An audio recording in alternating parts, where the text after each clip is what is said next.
In a world where verdicts are supposed to defend justice, one judgment became a weapon. A single courtroom in the West declared that Burkina Faso owed $600 million, as if sovereignty itself could be stamped with a price tag. For many, it looked like just another legal case, hidden in the sterile language of contracts. But for Africa, it was something else entirely. It was the same old story. Dignity reduced to digits, independence dragged into the dock, and then a moment no one expected. Not from Paris, not from Washington, but from Ouagadougou. Captain Ibrahim Traoré did not bow. He did not bargain. He stood. And in standing, he reminded the world of a truth it has tried to forget. Africa is not a defendant. Africa is a nation of nations, sovereign by birthright, unyielding in dignity. Stay with us and see how God carries this story forward. Because this is not the story of one person or of one nation. It is the story of an entire continent reclaiming its voice. Subscribe and raise your voice for an Africa that stands tall and rise. For decades, Judge Robert stood as the embodiment of the Western legal order. Cloaked in his robe, gavel in hand, he believed every ruling was a safeguard for democracy, every judgment a defense of fairness. To his peers, he was a guardian of law. To himself, he was the conscience of a system. But then came a case unlike any he had handled before. A lawsuit placing a $600 million claim against Burkina Faso. On paper, it looked ordinary. Contracts, obligations, financial ledgers. Yet even Robert knew it was not ordinary. Behind the sterile pages was something deeper. Dignity, sovereignty, the question of whether an African nation could still be treated as subordinate in the 21st century. And here is the tragedy. In that moment, Robert did not resist. He surrendered to precedent, to arrogance, to the idea that the world's order must be preserved even when that order was unjust. When he pronounced judgment, it was not just Burkina Faso that bore the humiliation. It was Africa itself. It was the mothers of Ouagadougou who watched their nation's name dragged into court as if it were a corporation. It was the fathers of Bobo Dioulasso who tilled their soil with pride, only to be told that pride could be weighed in dollars. It was the children across the continent who once again saw their identity framed not as equals, but as defendants. And then something happened that tore the mask from the courtroom. The man who had always seen himself as a dispenser of justice began to feel the sting of injustice. His conscience, silent for decades, echoed with shame. Robert confessed, "I failed. I failed Africa. I failed Burkina Faso, and I failed you, President Ibrahim Traoré." That admission was more than words. It was a collapse. The collapse of faith in the very system he had sworn to uphold. For the first time, Robert recognized what so many Africans had always known. Law without justice is tyranny, and order without fairness is oppression. His robe, his gavel, his authority. These were no longer shields of dignity, but tools of domination. And the man who had once stood at the top of the legal hierarchy now stood exposed as guilty. Guilty of arrogance, guilty of blindness, guilty of reducing sovereignty to a courtroom debate. This is why his fall matters. Because when a Western judge admits he was wrong, it shakes more than a personal legacy. It rattles the foundation of a global system that for centuries has clothed greed in legal garments. Wars declared in the name of peace. Debts imposed in the name of development. Borders carved in the name of order. And judgments delivered in the name of fairness. Judgments that were anything but fair. The fall of Judge Robert is not just his personal reckoning. It is a mirror held up to the West. A reminder that justice can no longer be defined by the arrogance of one hemisphere. It must be shared, respected, rooted in equality.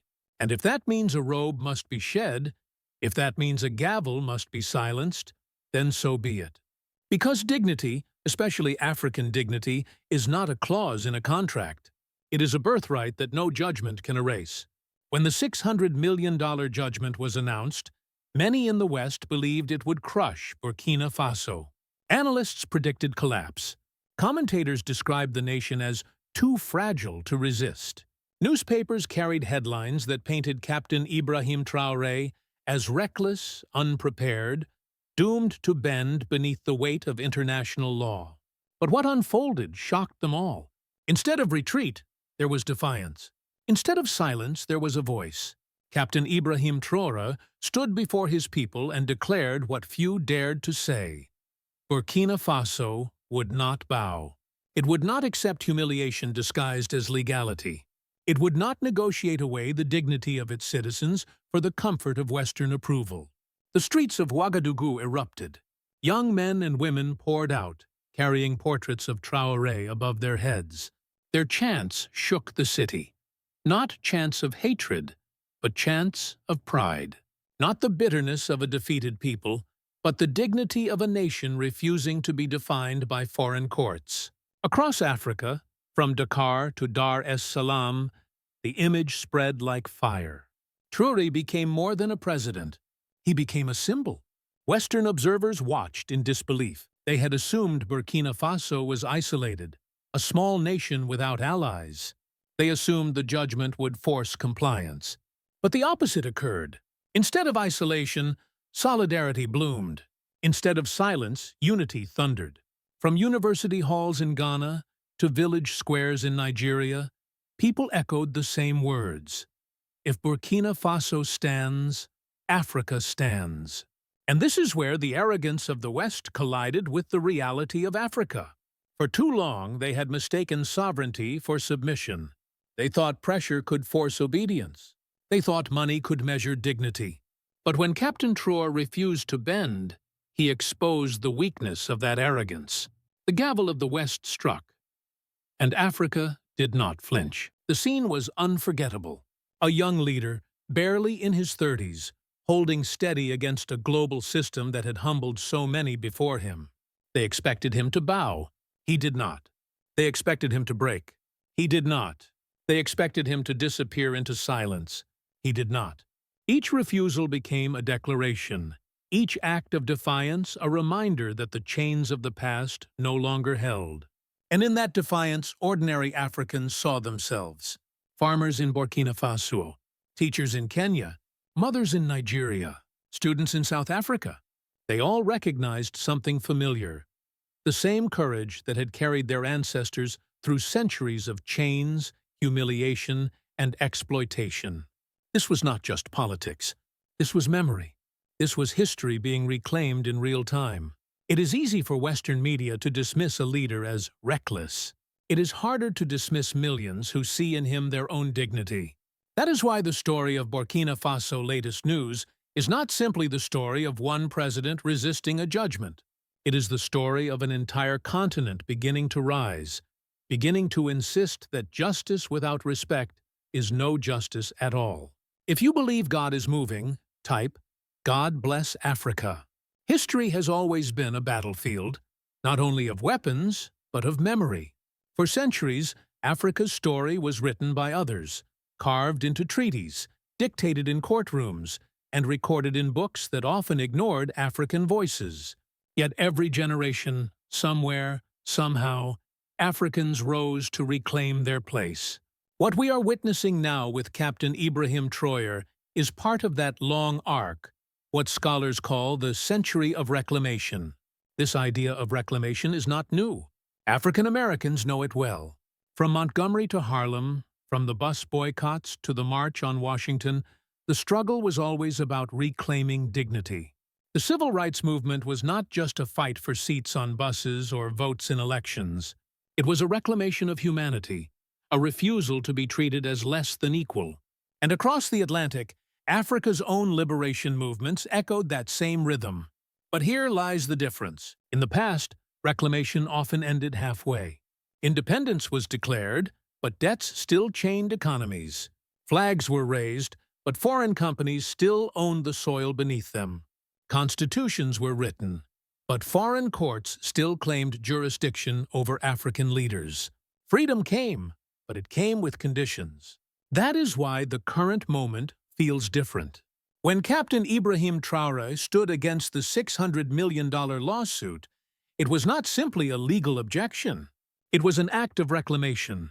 He was saying what generations of Africans had whispered: sovereignty is not negotiable. His refusal turned a courtroom dispute into a continental awakening.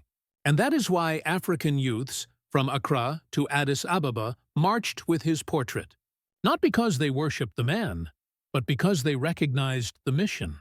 Scholars across the continent have begun to describe this era as the dawn of Africa's century, a time when the continent will no longer kneel before external dictates, when decisions will be authored in African capitals, not dictated from foreign chambers.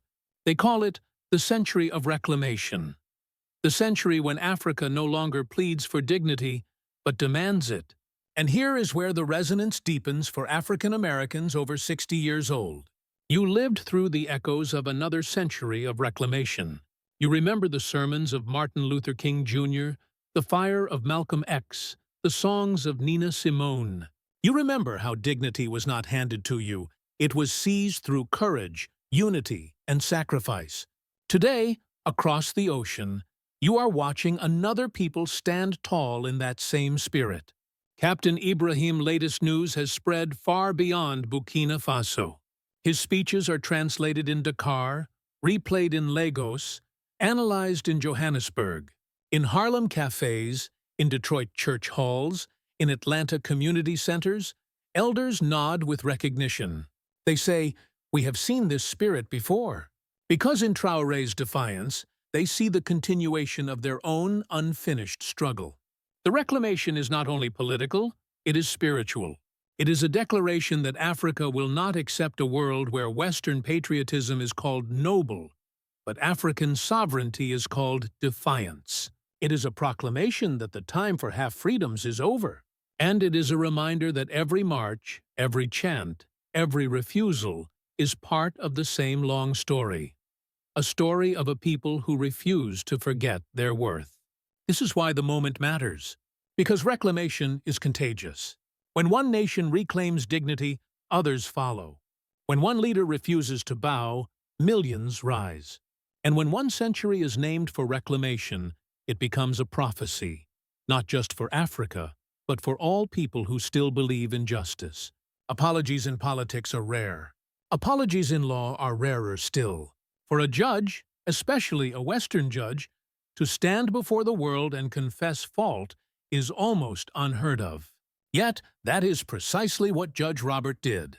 And his words were not wrapped in legal jargon or hidden in confidential letters. They were broadcast openly, directly, to the very people he had wronged. He did not speak as a jurist, but as a man stripped bare by conscience. His confession was blunt. I failed Africa. I failed Burkina Faso.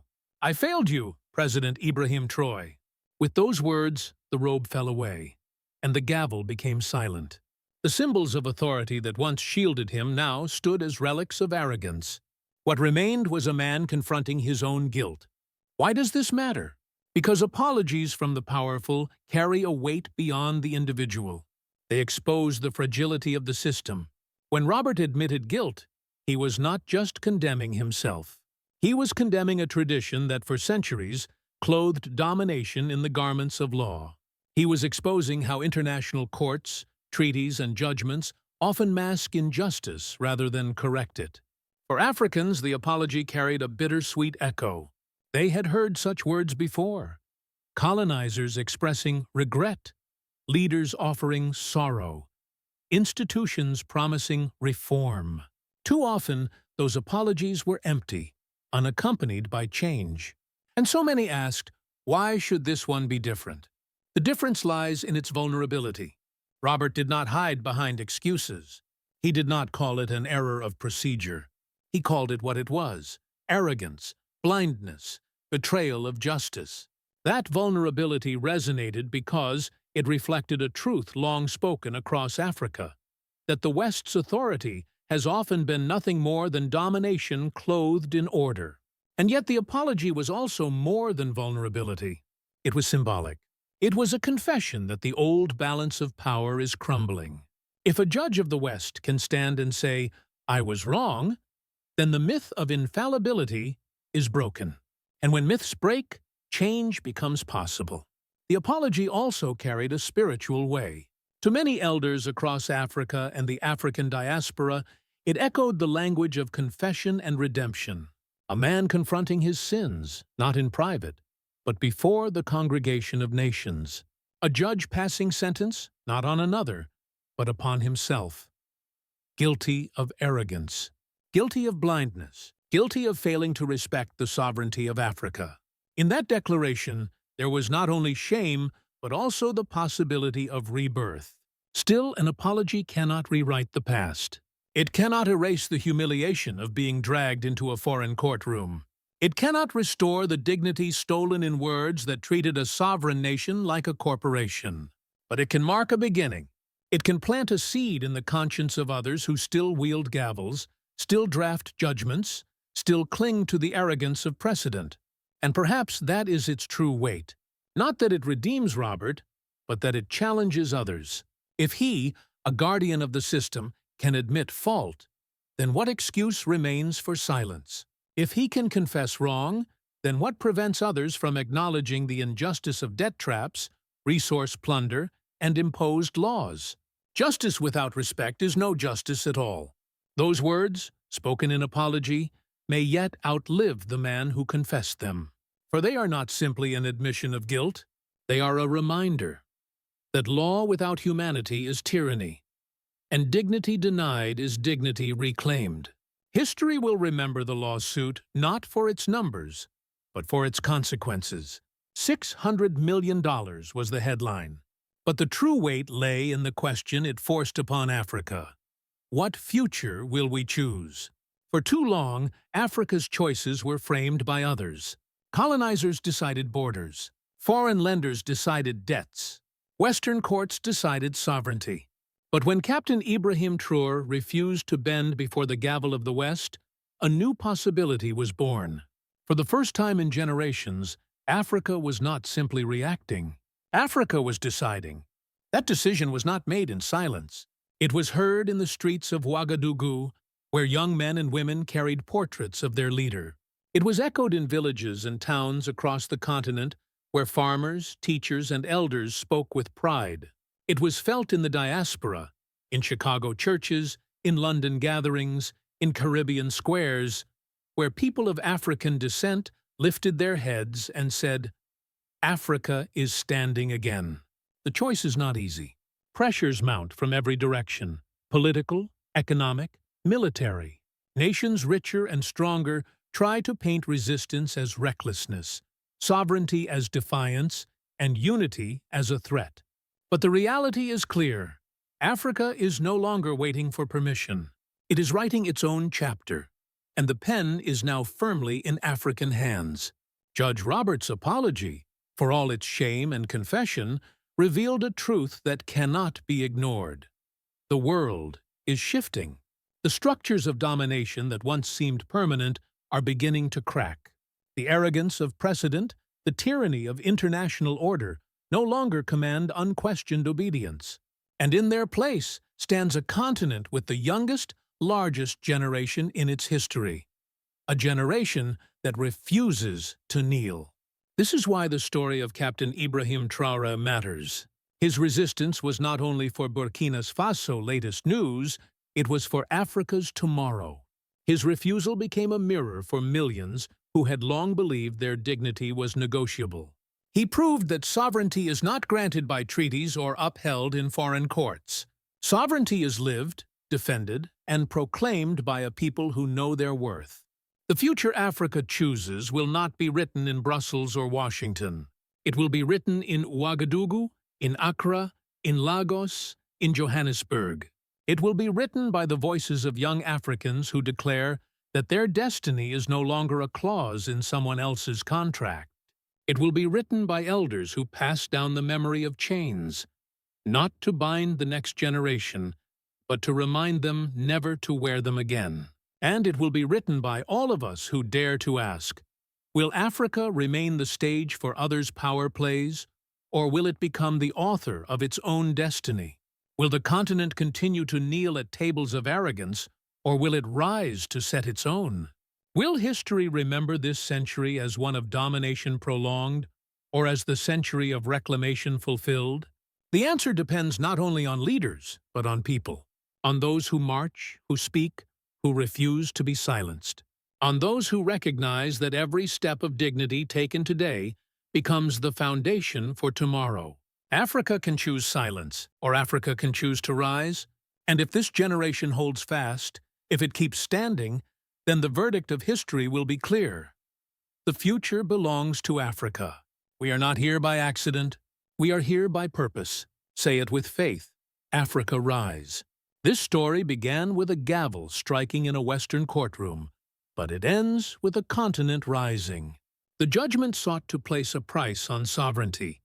$600 million, cold and clinical. But what it awakened was priceless. A movement of dignity, a wave of reclamation, a reminder that Africa will not kneel again. Captain Ibrahim's latest news is not simply about one leader. It is about a people refusing to be diminished. It is about the mothers of Ouagadougou, the fathers of Bobo Dioulasso, the students in Dakar, the elders in Accra, all united in declaring that sovereignty is not a clause, it is a birthright. And when one nation stands, all of Africa feels taller. Judge Roberts' apology may never erase the wound, but it carved a truth into history. The arrogance of the past can no longer go unchallenged. His fall was not only personal, it was symbolic of a system that must now confront its own injustice. But the future does not belong to apologies. It belongs to choices. Are you ready to speak up when silence feels safer? To stand tall when it's easier to bow? Every comment is a reminder that we're still here, that justice still stands, and it cannot be erased. Because Africa is not just catching up, we are building our own systems, from the smallest acts, on our own terms. Thank you for standing with us here. We'll see you in the next chapter. A chapter they wanted hidden, but we will never let that happen.